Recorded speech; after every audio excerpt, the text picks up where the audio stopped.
Dr. Didi from our Advanced Sport and Spine Group, and today I'm going to show you a few ways to foam roll your lower body. So what we're going to start with are your hamstrings. We're going to do both at once. So you want to roll from just below your glutes to just above the back of your knees and go over a few passes.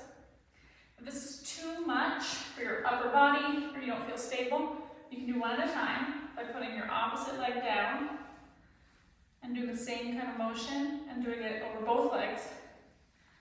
Another thing we can foam roll is the IT band. This is oftentimes pretty tight on people, so this one might be a little more painful. So you want to roll from just below your hip joint to just above your knee. And if you keep your leg here, this is another way to add stability. But you can also do both legs up, which causes a little more pain, I would say, because you have more body weight. But rolling your IT band is usually something I recommend for people who have some knee pain. Lastly, we can roll our glute muscles.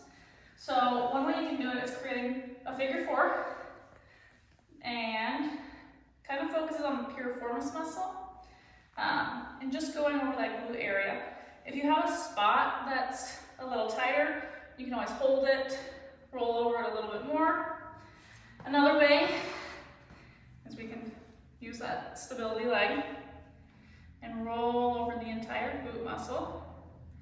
Or we can do it the other way, and both our legs are up and rolling over just over that glute area.